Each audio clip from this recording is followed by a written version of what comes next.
Welcome to Snark Chocolate, a show about ZK products where we break them down with rich flavors and sweet insights. My name is Omer, and I'll be co hosting this episode together with Queenie. And today we're thrilled to be joined by Chad Fowler, CTO and General Partner at BlueYard Capital. While this is our first VC guest, Chad is far from your average investor, and we are honored to learn from him. Chad, thank you for joining us today. Thank you for having me. Can you please introduce yourself? Sure. Yeah. As you said, I'm Chad. I'm a CTO and general partner at BlueYard. I have about 30-ish years of experience doing software development and open source development, starting in the 90s. I came up through open source, starting as a musician, but I just got really excited about software, and from there taught myself. I got super involved in open source communities like Ruby and Ruby on Rails in the early days of those, which sort of propelled me into a career of going back and forth between managing large teams and building products, hands-on, back and forth over time, until somehow I've settled on being a VC investor today. Okay, let's start with a basic question. So you're a musician, and we would like to know what parallels do you find between music and engineering? Yes, it probably makes sense to specify that not only am I a musician, but I'm a jazz musician. And further from that, I am an improvising jazz musician. So what I play is free jazz or avant-garde jazz. And the way that works is you get together in a group of people. And usually the way we do it is we don't even discuss what we're going to do. We just start playing. And so the entire process is about composing something on the fly, constructing something on the fly from scratch, with no planning, with only the frameworks of our discipline, and of course, many years of study and practice and performance and experience, with how we interact with each other. So in music, my entire approach is about playing off of other people, interacting with other people, learning in the moment, and composing together. And that is the parallel that I bring really to everything. But in engineering, I'm notoriously someone who, like one of my last CTO jobs, I was with Wunderlist, and we were building this productivity software. It would not be unusual to find me sitting in a room at my monitor with 4 other engineers looking at the screen, all working together. So I think of most things in life as like improvisational art, whether it be music, engineering, management, even investing. And it's always a group sport for me, or a group activity. So there's that. And then there's just the bare ideas of pattern languages, which you may have heard of from the software world, design patterns and that sort of thing. There are a bunch of different ideas that I think just work in all creative fields. And I think software and engineering are a creative field. And one of them that sort of stands out from me, I guess because I'm a jazz musician again, is this idea of having a pattern language and an idiomatic language that you speak as a musician that you can then apply in various circumstances. And as you build a career and as you build expertise, both in software engineering and music, you will find that the patterns fit in different ways, and then eventually, in the same way that when you're learning design patterns as a software developer, you eventually free yourself of those patterns. The same is true in music. So, a people thing, and then a quite abstract, I guess, design idea, and the idea of expertise growing over time through practice. Chad, that's the best part of jazz that I enjoy. I think it's all about freedom. It's about following the rules, but at the same time breaking the rules. And it's about expressing yourself, but at the same time you have to collaborate with others. Yeah. That's right. Yeah, I actually play with a bassist named William Parker, who, when I was a teenager, was one of my heroes, actually. And now I've had the chance to play with him quite a bit over the last several years. And the thing that has stood out in my mind as a lesson from him in maybe the first session I ever did with him. He wasn't teaching me a lesson, but we were just having breakfast in between, recording an album. And he made a comment. I think the words he said were, "There is no supposed to." Because one of the musicians was saying, "William, hey, at this part, am I supposed to play like this or like that?" And he was reflecting on it. He said, there is no supposed to in this music. And it has stuck with me in the music because I realized that I carry around with me a bunch of constraints about how I'm going to go about doing the work as a musician. But it has also, and this is like, the last 10 years or so, it's been heavily weighing on me in all walks of life, including engineering. And I think the best moments in engineering and investment and management and everything else that I do are when I realize, oh, there are constraints that I'm holding that I don't even realize I'm holding. There are rules that I think apply, but the rules were just, again, like patterns that have formed over time. And the rules don't win. They're just sort of pattern matching on the things that typically work, but it doesn't mean they're the only thing that will ever work. And does it also inspire your investment thesis? You don't want to invest in the supposed to ideas. Absolutely, yeah. A word that I don't know if it's a cliche to say, but a word that VCs like to use is contrarian. The job of a venture capital investor is to be contrarian but right. Uh, if you're always following the patterns and the rules, it could be the current trends, or it could just be like rules of investing, then you're probably going to come out average, right? And venture capital is not about average. It's exactly not about average. It's about taking huge risks, losing on a bunch of things, and then winning big on others. Actually, sort of reminds me of an old influential essay by Paul Graham, who started Y Combinator. This is maybe even before Y Combinator, I think. He wrote an essay called Beating the Averages, which has always been an inspiration to me since I saw it. I think it was about 20 years ago. And the gist of it was, here I think he was talking about like choice of programming language or something when you're building a startup. And he said, well, if you look at the data, the average startup fails. So why would you choose the average programming language or the average technology or the average approach that a startup uses to building products? Because the average startup fails. So what you're doing is you're choosing failure as a default. Instead, you need to take risks. And so again, this is another thing that sort of like breaks out of the mold and gives you some creative thinking about how to approach, engineering, investing, et cetera, in a different way. Now I got more curious about BlueYard. So I found on the website, so BlueYard backs founders building the interconnected elements that can become the fabric of our future. So how do you envision the future? It's a very hard question to answer. I think maybe envision isn't the right word for the question for me, because I don't know that I have a vision for the future. In fact, I'm one of those nerds that has never been into sci-fi or fantasy. I don't really like imagining things that don't exist. And so for me, and this would be a different answer for everyone at BlueYard, of course, but for me, I don't so much envision the future as I try to latch on to like the next big steps that lead us in a direction that I think could be good. So, like think about the proliferation of AI now and the huge boom that came with the LLMs and all of that. When we got together to talk about how we should approach this, one answer or one way of thinking about it is like, as investors, where can we invest and where do we have an edge? The other is, as humans and technologists, what do we want to see happen next and what do we worry about happening next? And we think about both of those things.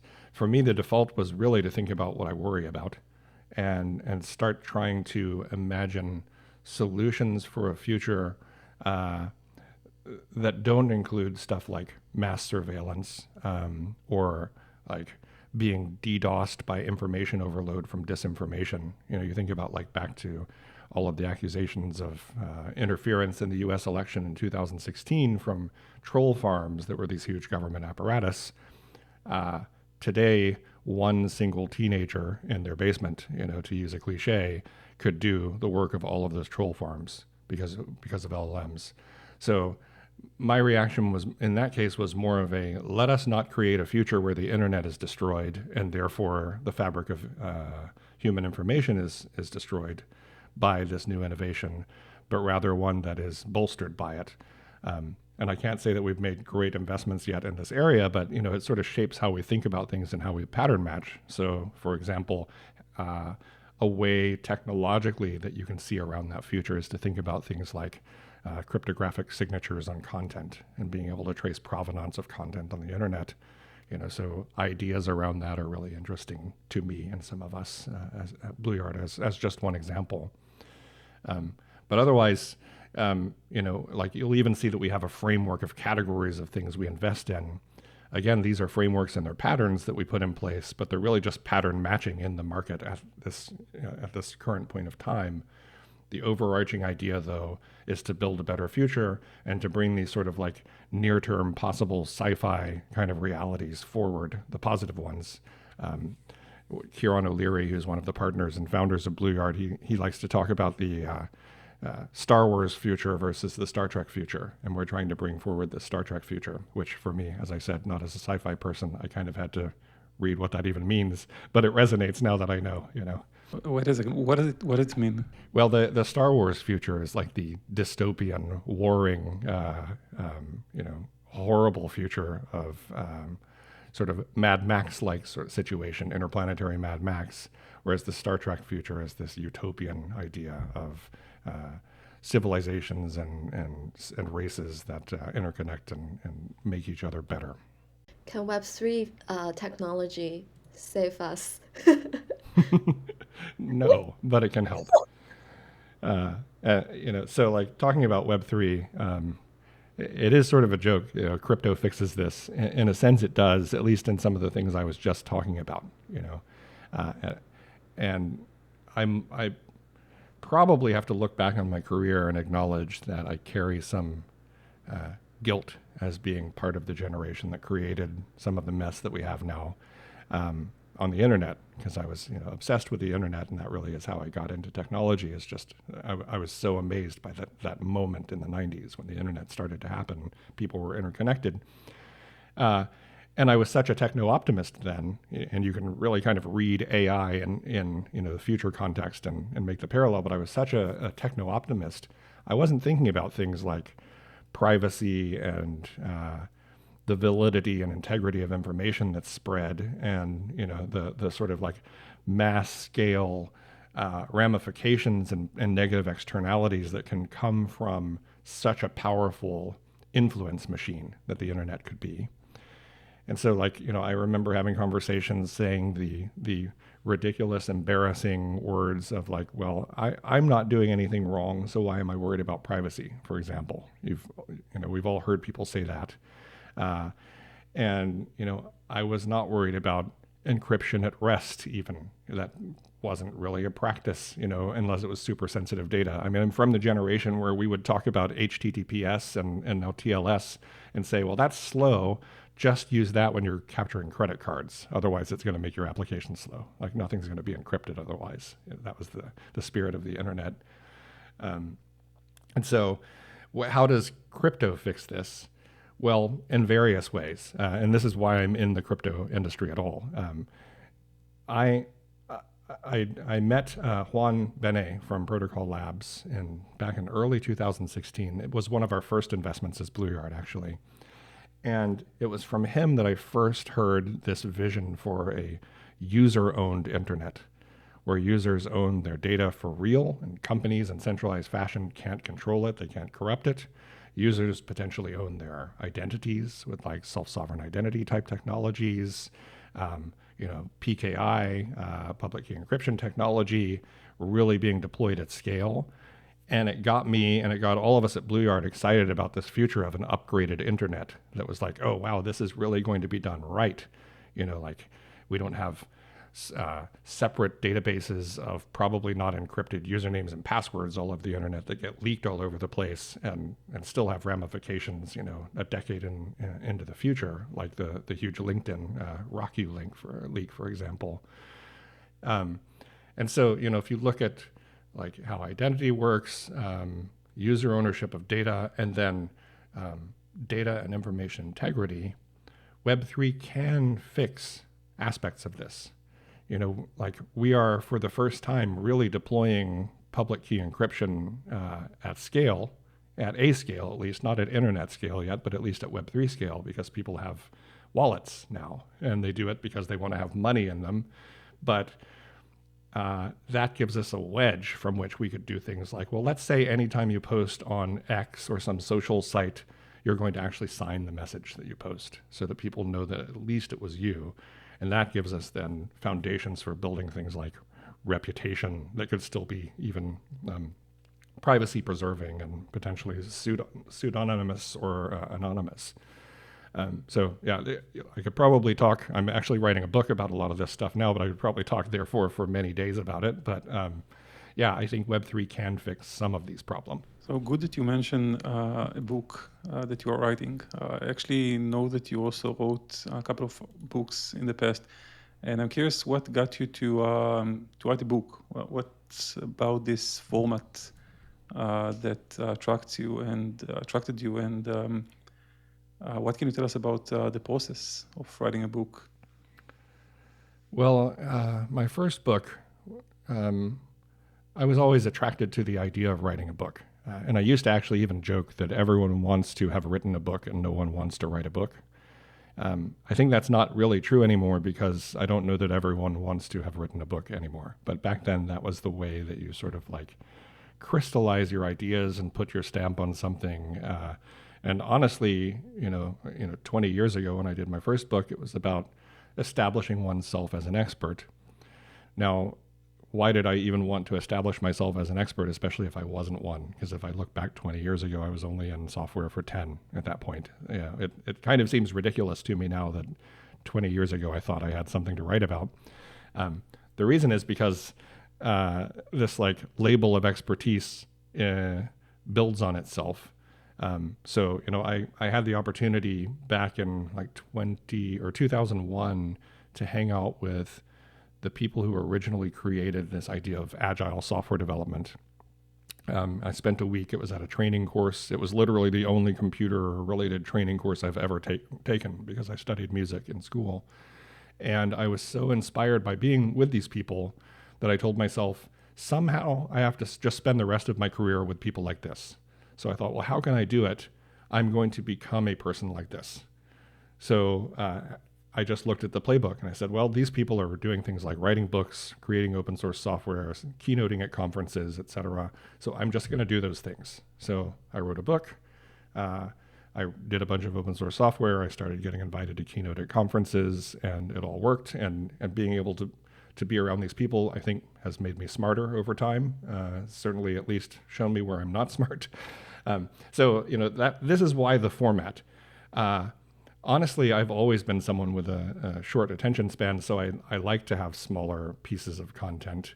And if you look at the books that I've written already, they sort of both, I've got multiple editions of two different books, but they're both set up as little, small, digestible Gen Z style nuggets, even before Gen Z.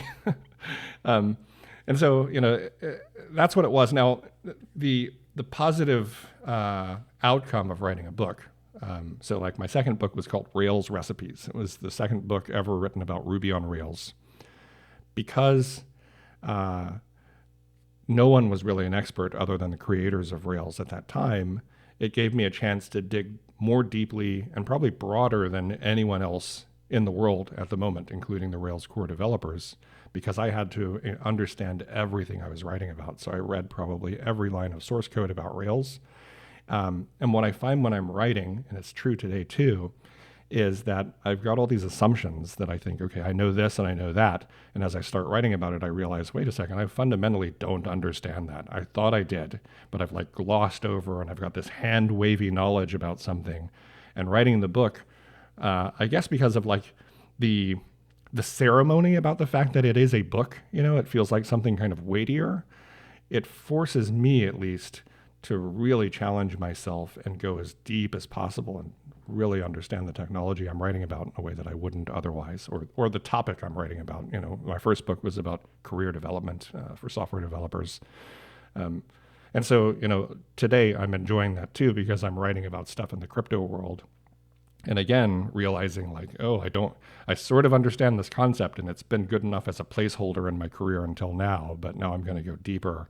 And I hope then by the end of the process, I will have developed a whole new skill set that I never had before because it's just that much deeper, and also mined out a bunch of interesting ideas that I didn't realize I'd be interested in.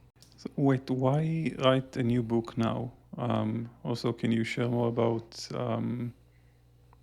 don't know, timeline, topics, so Yeah, on? I should probably tell you what it's about, right? So the book that I'm writing now, I'm co-authoring it with Carson Farmer from the Recall Network.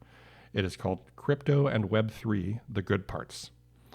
And software developers who are a little bit older might recognize this name because there was a book that came out, I think, in 2008 called JavaScript: The Good Parts. Now, I'll tell you about that book and it'll explain why I'm writing this one. JavaScript, at that time, when that book came out, everyone thought this is a junk programming language. It's slow. It's terrible. It was deployed in a hurry. They actually shipped it before it was finished, and it's for bad programmers who only work on the front end. Because back in the day, front end programmers were like a tier below back end programmers. So it's just for people like doing fancy stuff in the browser. It's not for real programmers. And then JavaScript: The Good Parts came along and showed that actually JavaScript can be a beautiful language that like serious computer scientists can love. And it's true. I mean, it really is, there are some beautiful things about it if you forget all the ugly stuff. And what happened after that is I think that was one of the major catalysts for JavaScript to gain respect and then become the lingua franca for the web. Not just in the browser, but also in the back end. It made it more serious because it highlighted, oh, there's a bunch of great stuff about this if you look at the essence.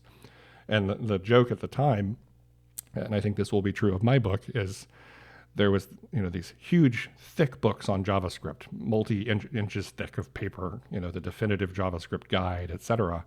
JavaScript: The Good Parts was this tiny little sliver that looked like a pamphlet, in contrast to the JavaScript books.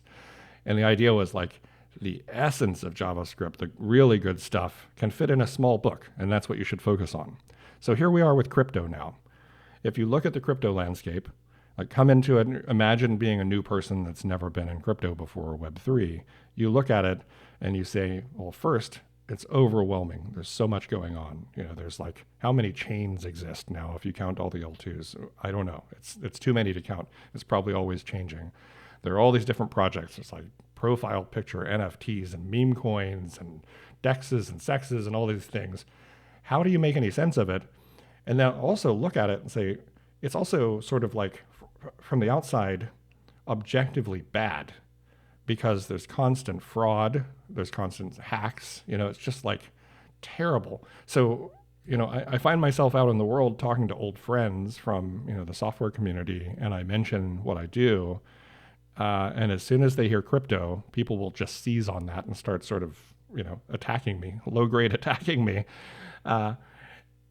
And I want to tell them, like, you are an intelligent person who's trying to build great technology and you're trying to make things that are like pro-social and better for humanity. If you just have that reaction to crypto, you're going to throw out all the good stuff. You're going to throw the baby out with the bathwater, as they say.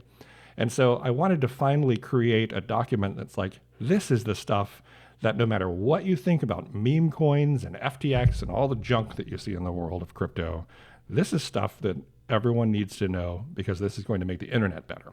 So that's the idea of the book.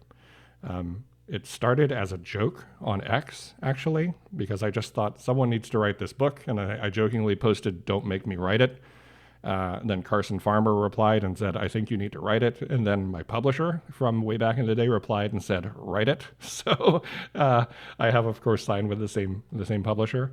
And we're hoping to get it done sometime in the next few months, at least out in a beta form that people can read, and hopefully share with their friends that where they have this exact same situation where they're constantly getting attacked because of the scams, and they want to show people there's really good stuff in crypto, and this is what you need to know. Thank you, Chad. We need the book as soon as possible. No pressure. Every time, yeah, when I shop in the bookstore, I'm trying to, find books about Web3. I could barely find any good books.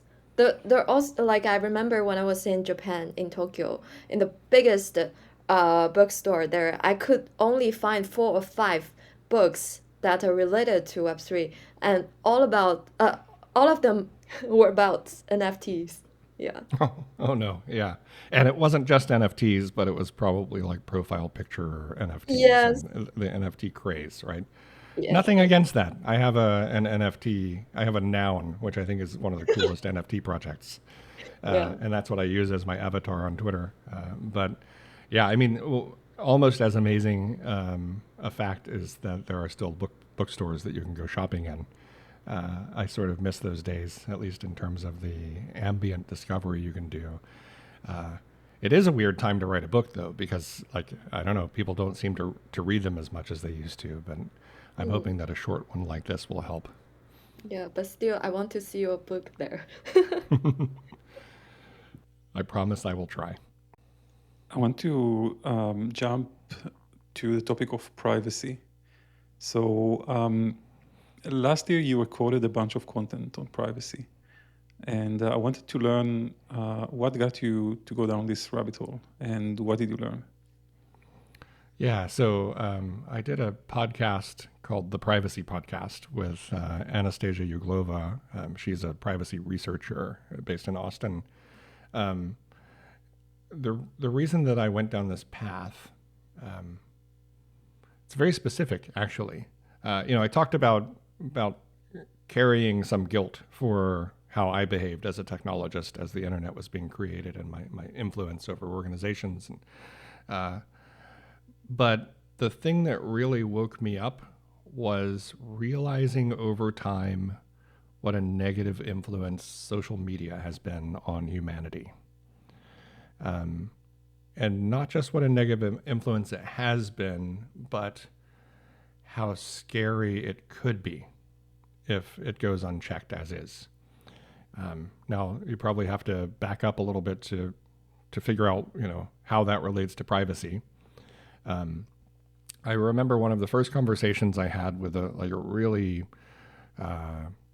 real privacy fanatic, security researcher that I met in Berlin, and I was talking to her about privacy, and she said, well, "What if all of your preferences are exposed in some way that some actor can get a hold of them? Let's say a state government, For example, let's say a state actor takes control of Google. And so every search that anyone ever does is recorded and someone has access to it. Not only that, but they've taken control over Google. So every search that anyone ever does in Google could also be controlled and manipulated so that they give you different results based on what they know about you. I realized at that point, and this is many years ago, so it's before we were where we are with AI now, but even from just like basic text categorization techniques and machine learning that were available at the time, I realized it would be quite trivial to categorize people and to create disinformation campaigns and, and as this person indicated to me, shape the result of major elections and therefore of, people's lives in a meaningful way. It sounded like a scary dream at the time, but then in 2016, the United States elected Donald Trump, which most of us who were of the right age and American at the time when he showed up thought, this is not possible. This is just a joke, I mean, if you go back and look at the news at the time, that's what everyone thought, even the Republican news. And then somehow it happened. And amidst all of this happening, we also had tons of accusations that the election was manipulated through social media and these sorts of techniques that I was just talking about. And there's the whole Cambridge Analytica scandal, et cetera. And so it made me realize that we are in real danger. And this is whether or not you like Trump doesn't matter. We are in real danger if what they're saying is true. And even if it's not true, it's clearly possible.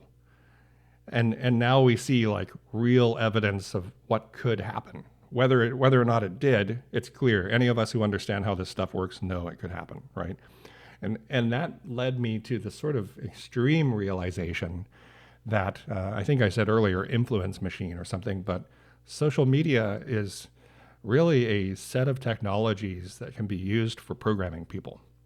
And you can even include like ad-based media. It's all the same thing because it's all ad-based, and that's where a lot of the problem comes from. Ads fundamentally work because these sites invade your privacy in ways that you agree to. And you do it because you want to have the fun or the, I don't know, you have the fear of missing out or whatever it is that you need to, participate. They can program populations with these things. And so that is what primarily got me interested in privacy. As an investor, though, and I realize I'm talking too long here, so I'll let you ask your question. But as an investor, as I start looking at privacy-related technologies, I also was hit with this really unfortunate reality and like a big dose of reality that though we care about this thing and we all can say we care about it, we don't all buy it. And therefore, we have this problem now of like, okay, how do we get funds behind privacy preserving technology at scale? Because you can't sell idealism. You have to sell real things that people care about, And if you look at like what happens on TikTok and Instagram, we see very clearly almost every person is willing to dox themselves on a daily basis and give up their privacy voluntarily with, images of where they are, what they're doing, with geotag, et cetera. It's insane. So we're in this really kind of scary time where it's absolutely normalized to voluntarily give up your privacy to anonymous strangers on the internet. And we see real evidence of the negative potential impact of doing so. So, and do you think like AI is making the situation even worse? Yes, I think it's both better and worse. So the worst part is, what I said earlier about how people will give up their privacy when confronted with the choice because they want an outcome that is at odds with it. So they want to, I don't know, show off on Instagram. So therefore they give up their privacy by taking selfies. AI is that times 100, I think, at least in terms of how I think about it. So, for example, right now there's a very popular note-taking application that I won't mention that I have seen spread like wildfire. I won't say the name of it because I'm going to say something somewhat negative, which is what it does is it transcribes meetings for you, and then it summarizes them. It does it in really smart ways where it can, I think, look at every window on your desktop while you're in the meeting, so it can see not only what the audio is, but like who is speaking, so it can attribute. It's really smart.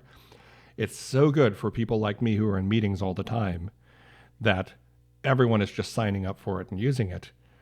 I don't know that anyone knows where this data is, though. So these transcribed notes of every single meeting that we're ever in, where does it go? Who has access to it? Is it encrypted?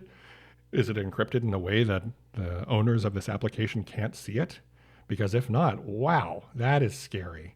On a small scale and a large scale. This could be one of the biggest problems that's ever happened. It's like a wedge into some very important conversations, potentially, So, we have this issue from one perspective, which is that I think people are going to voluntarily, gleefully give up their privacy to these AIs because they want the superpowers that these things give them. And it really is superpower. It's like, to me, it's one of the most amazing things I've ever seen. It reminds me at least of the beginning of the internet, that same thing that captured my imagination.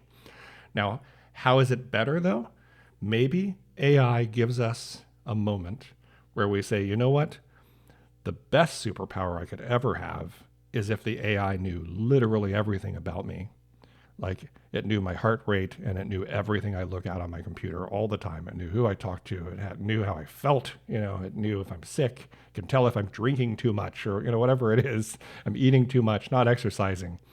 And it could put all of this stuff together in a way that advises me and rearranges my calendar and, helps me be productive at the right times. Would I be willing to give up all of that to a centralized player? I don't know. I don't think so. I think there is a line, where if I could have a superpower or if I could let something fully invade my privacy, but I could trust the technology never to leak it, but just to always be there and be aware, I think what I would get in exchange is this like ambient intelligence that is truly a thing like out of the sci-fi future that we want. And I think now is a moment where, as an industry, we can start imagining, well, how could this be possible without it being a cataclysmic privacy breaching event potentially? And that's where I get excited about technologies like zero knowledge proofs and this sort of stuff, but also just like the kind of easy local first software, which is a big movement right now, which is that you get to own your data, and some of it is encrypted with you at rest, and then the AIs would be running locally on data that only you have access to, or in TEEs that are like proven to be safe to hold your data and do computations in a privacy preserving way. So I'm hopeful for a future where it's the superpowers that come with AI that lead people to privacy preserving technologies, as opposed to the opposite, the superpowers of AI leading them to just give it all up for good. Because I think we might be screwed if that happens. I don't know how we come back from that, because incentives in the markets, incentives in large companies are going to lead to behavior that is not good for humanity. And here I think cryptography is probably the only best tools that we can use as defense tools. Yes. Yeah. I mean, cryptography and then just not sharing your data, which is why I mentioned the local first stuff. You put those things together. Of course, you need your data to be encrypted on your device too, but a great first step is for it never to leave your device. If it never leaves your device, then someone has to steal it in order to use it in a nefarious way. But yes, you're right. Like crypto fixes this, throughout the web, but not Web3 necessarily. So concretely, what is the Star Trek future here? How do you envision it, or what kind of stuff people need? You think people need to build to have this Star Trek future? If we're talking about it from the perspective of where we are in AI now, I think it is this idea of ambient intelligence. So, the word agent is all the rage now. Everyone's building some sort of agent thing that almost always means chatbot, which I've been saying even since like the whole NLU craze of 9 years ago, 10 years ago, where everyone was building chatbots on the web, that the chat interface is just one interface to intelligence. The core upgrade isn't chat. It's intelligence that has context awareness. And so, like, if you look at the recent advances in OpenAI, I say advances, I guess it's probably more appropriate to call it a feature, where if you're in ChatGPT, it maintains a memory about you and it keeps context from all of your conversations. This is both scary because it kind of underscores what's happening with your privacy, since those things are sitting in some cloud somewhere. But it's mostly, to me, exciting because it makes me realize that the model is now becoming increasingly aware of who I am and what I need, what I'm interested in, how I want information tailored to me, and what the relevant bits and pieces are. If I didn't have to engage with it directly, and instead it could be aware of everything that's happening and have the same sort of sensory inputs that I have, along with the sensory inputs of the entire internet at its disposal, then act on my behalf, I think this would be very exciting. And this starts to get to this like Star Trek-ish thing where everyone has an agent. It's always the same agent. It's not a whole bunch of different agents that are things you chat with. And like, as an introvert, that sounds like hell. What I really want is just one intelligence that is something I delegate to, that knows everything about me, but doesn't share it with anyone and helps me in the world. Sometimes it talks to me. Sometimes it shows me things. Sometimes it wakes me up because it knows I have a meeting. Just the simplest things. I think we're so close to this sort of thing being possible, where this agent even like lives in my car and helps me navigate, and it lives in my iPad and it helps me figure out things what I want to watch when I'm going to bed at night to calm me down or whatever. we're just so close, and it's amazing to me that we are so close. But I think everyone's too confused by thinking they need to build conversational interfaces right now. The robots are also very scary. Oh yes, yeah, I absolutely scary. You mean the real life robots, the like humanoid robots that can Yes, dance and fight? yes. Yeah, I almost don't want to even think about that. Mm. I think the internet is scary enough. The world of the mind, and then when you introduce the physical world to it, and then you connect it, and you make it possible that these same nefarious actors that do things like spear phishing and stealing databases of users might also control a robot or a legion of robots. It's a horrifying possible reality. So I want to jump to another topic and talk about what it's like to be a CTO. So you're a legendary CTO. You've done it many years, many times. I guess the most interesting thing to me is to learn from like errors that you see CTO founders make. Maybe also it would be best if we can define, or at least have your definition of what a CTO should do um, in a startup. Yeah, let's start with the definition because I think that will help with the answers. There are two major definitions of CTO. One is you are the chief technologist, that is, sort of like chief architect, chief scientist, coming up with the vision and maybe some ideas of how technology will be implemented and how to innovate. The other is you're basically like VP of engineering, you're running the teams. Sometimes those are the same person. And for me, I guess anytime I've been CTO, they've always been the same person because, love it or hate it, I have both skills. I'm probably more on the people side than the technology side, to be completely honest. So, I think every CTO, whether they're on one or both sides of that divide, needs to hold both in their heads. And I don't know, like errors is one way to do it. I think I've seen enough errors that I have extracted patterns already. So I would say that I'll answer this in the positive more. The one pattern and the one sort of like essential idea that applies on both sides, the people and the technology side, are CTO's job is to help the company go fast and adapt to change, whatever that could mean.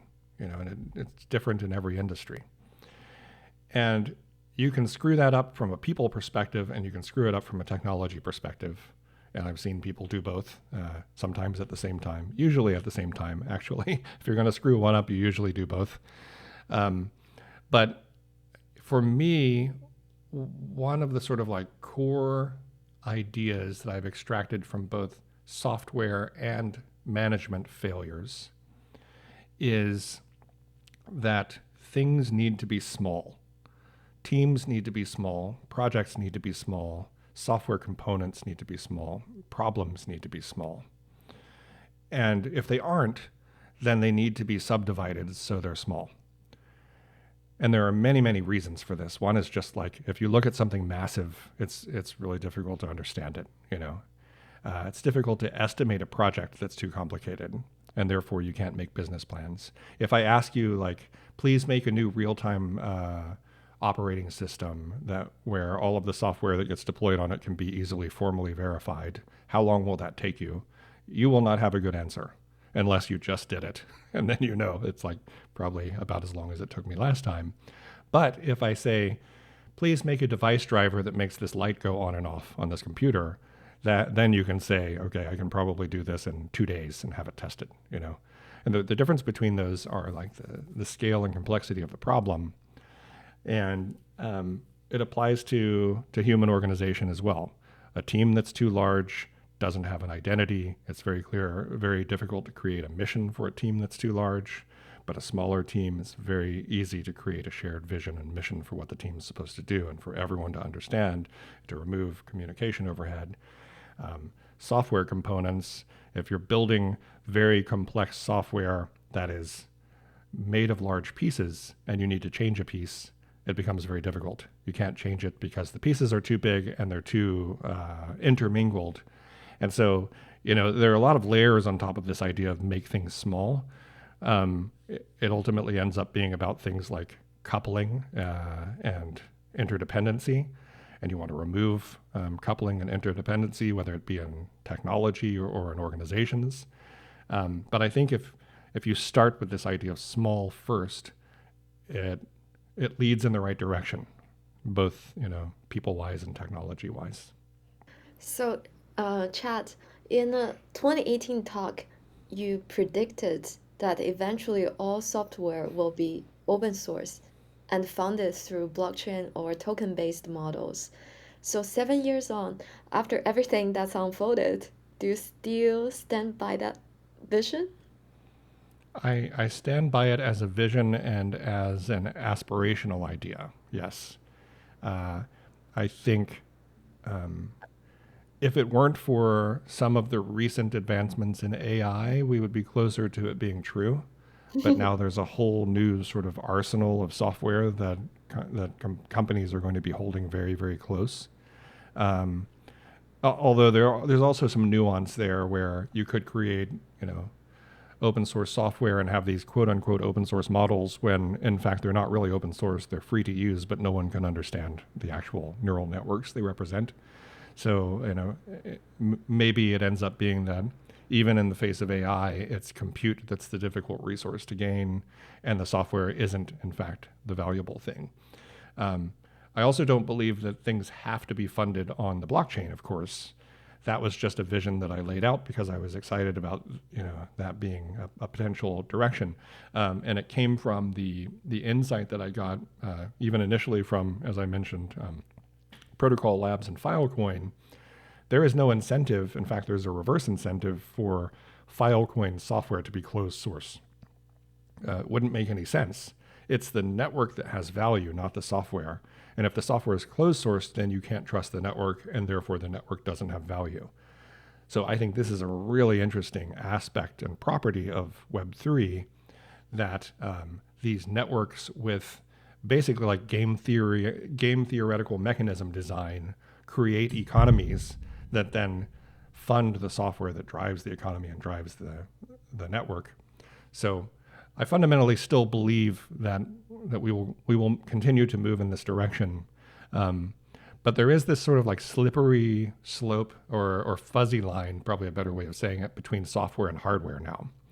So, if you build an ASIC, that is hardware, but it's also software, and so it's the software that created the ASIC, it's the software that designs and the whole pipeline for making it. And I think as it becomes easier and easier to create chips and maybe even more necessary for specific use cases, then I can imagine software vendors and hardware vendors having a problem with open sourcing all of that all the way down, because you end up destroying the value capture mechanism. So yeah, I think it'll take a long time. I think ultimately all software will not be open sourced, but it's a really good vector or an aspirational direction to go. So, Chad, I'm super curious about you as a person. So, you wear many hats: musician, technologist, investor, and author. Have there been moments when, these roles collided or felt at odds? And how did you navigate those tensions and keep each identity thriving? This is going to be a really weird, fuzzy human answer. So, in general, they don't. Like here's a nice example. Like I'm an investor. I travel a lot. I'm a musician. Mm. Music usually happens at night. Investor stuff usually happens during the day. So, they don't collide in terms of time. And I can actually almost be full-time musician and full-time investor if I want to be. Mm. The place where they collide is in my personality.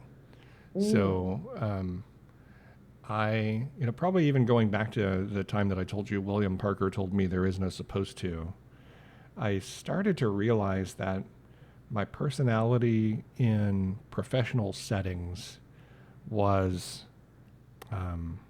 a projection. It's a projection in the same way that the personality of a politician that you see is not really their personality, you know. Uh, in music settings, I end up being the like square, weird tech guy investor, not even weird, the ultra normal tech guy investor that I project when I'm in that world. And then when I'm in the investor world, I'm the weird tattooed guy with long hair and a beard that plays strange music. And so I don't actually fit in anywhere, Mm, which is the story of my life. And it's not a sad story, to be clear. mm, But over the last several years, I'm sure some of this is just aging too, I realized that I've got so many layers, whether it be what I try to project as a technologist or a speaker or author or investor, or what I try to project as a musician, you know, like the more artsy side of me, more subversive side, if you will. None of these are really me. And I've been doing it for so many years that I'm now aware that I can't figure out how many layers I have to peel off to find myself. And so the collision is only that there are different ways that I've subconsciously tried to project my image over time that are not compatible with each other. And the collision of them has helped me realize that this is the case. And it has set me on this sort of journey to discover who I am. And I don't mean like find myself, but more like remove all the layers if I can, you know, and expose what I feel is actually my essence. It's a weird, difficult thing to go through, mm. but also rewarding. That's beautiful. Because I thought maybe the default hat for you was the musician hat. Yeah, it probably was at some time. Yeah, I mean, you know, I was on a little mini tour playing like the weirdest venues a couple weeks ago, and I found myself in a city that I don't usually spend time in a room full of strangers, sitting on the floor of someone's living room, watching some very strange art and music take place. And I like had the third person view of myself for a moment, and I thought, anyone I work with would just see this scene and think, this is bizarre. Who is this person you know, that's sitting here with all these strange people making this weird art? Uh, Probably it is. It probably it is the real me. I don't know, at least closer to me. Um, but I don't know. I might find out that I'm really meant to be someone who sits in a cubicle and types at a computer from 9 to 5, and then goes and watch football at night. I don't know. Mm. But do you often take your saxophone with you when you're traveling as an investor? Yes, yeah. Almost every trip, I have either a saxophone or a flute with me. The flute is usually less offensive in the hotel rooms, but that is what I do. I'm also an extreme introvert, so after a day of nonstop speaking, I will go sit in my room with the lights off and play the flute for 30 minutes or an hour as a way of calming myself and sort of like a meditation. Mm, nice. I also learned flute when I was young, when I was a kid. Oh, nice. If you don't play it now, you should get it back out. It's Yeah, good stuff. yeah. And since I'm also an investor, so I'm trying to learn more from you. So I feel early stage investing really fits neatly into a rigid framework. So, but have you discovered any guiding principles that stand the test of time for you? I think it's just when you meet the person, they have to blow you away. Mm, You know, and it's a lesson that I learned even hiring people very early in my career as a manager that still applies as an investor. Is, you know, some of the best people that I ever hired were young, ambitious, excited, and completely unqualified to do the job that we were hiring them for. You hire them, and it's that drive and that passion that that makes it happen. And so, you know, I've made a career out of hiring young people who are passionate that are unqualified. Um, and it has taken me a little while as an investor to realize, oh, it's the same thing.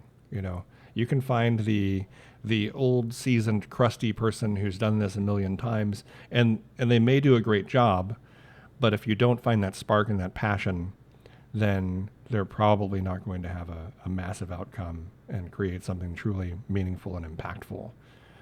So yeah, it's all about the humans. So you invest in the person. Yes. Yeah, I think you have to at an early stage. Some of the best investments that we've made are people who started with one idea. Maybe it wasn't even that compelling an idea, but we invested in the person, and the business is totally different at this point, but thriving because the person will navigate and be agile, see the market, and just like have the drive to keep going. Yeah, I resonate with you. Yeah, Mm. cool. So, Omar, shall we bring up the last question? Yes, let's. I guess that this one might have a bit of a different angle to it. But yeah, Chad, we usually ask our guests to name a project they are bullish about. So for you, maybe compiling everything we discussed so far, you'll have this kind of like one project you want to present that you think is like going to be valuable for our listeners to know about. I will shill a portfolio company, and it's not because it's the best one, but it's relevant to everything we've been talking about, and it's called DXOS. What DXOS is doing is building an amazing privacy preserving local first productivity application surface, which allows you to connect all of your data, whether it be stuff that's created in the app because they have note taking and meetings and spreadsheets and everything in their application surface, or very easily integrating with your email or your Google Docs or wherever the thing is. And then it plugs in privacy preserving AI under that sort of setting. So it gives you a team space where the beginnings of some of this like ambient understanding I was talking about can start to happen in a way that I trust. But then it surfaces in a very familiar interface. They have something called Composer, which you can think of as like Notion, Gmail, Trello, etc., all mixed together in an extensible way that's privacy preserving. So DXOS is the name of that project. Got it. Great. So with that, Chad, we reached the end of this episode. So there are a few things I want to mention. First, if you are a founder and consider raising money, BlueYard is definitely a top VC. So check them out. Thank you. Also, Chad is a gifted musician. So if you want, try and have a listen to his music. It's also recommended. We'll share some links in the show notes for anyone who wants to follow up in any possible way with Chad. And yeah, I mean, I think it was amazing, like inspirational. So thank you, Chad, for joining us today. Thanks for having me. It was fun. Thank you, and thank you, Queenie. Yeah, thanks. Thank you.